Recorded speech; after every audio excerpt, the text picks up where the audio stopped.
Was hung on this day in 2006. The U.S. promised stability would come to Iraq. But with more than 40 civilians killed in attacks only last week, the violence in the country post-Saddam shows no sign of abating. And the debate continues on the rights and wrongs of his execution 3 years on. The images that went around the globe. 3 years after the U.S.-led invasion of Iraq, the man who was the nation's leader for more than 20 years is executed. Dubbed as one of the most ruthless dictators of the 20th century, Saddam Hussein was sentenced to death after a year-long trial.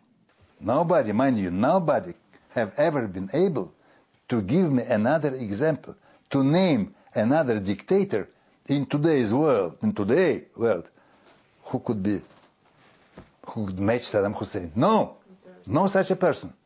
Probably in the future, mankind will meet, but it will be real for them, of some of them. It would be very useful to remember the fate of Saddam Hussein. Over the years, Saddam Hussein managed to create an image of a brutal dictator. That's why it was difficult for the world to believe it when he was found hiding in a small underground bunker.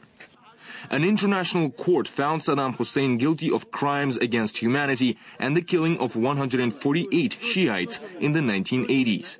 Surely severe crimes. However, not everyone agrees with the punishment he received.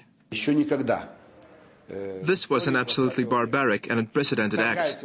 First, the country is invaded, its president is arrested, sued, and then killed. There could have been other, perhaps military solutions, but executing Saddam Hussein did not improve the situation in Iraq.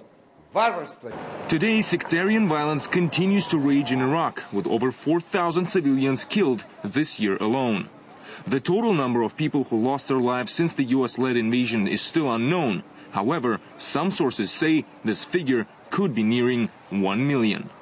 Iraq used to be a powerful Arab country, and the U.S. has managed to fully destroy it and take control of its natural resources. Iraq will never be stable again and will always be a source of conflicts in the region. U.S. troops are expected to pull out by the end of 2011, passing full control to the Iraqi authorities.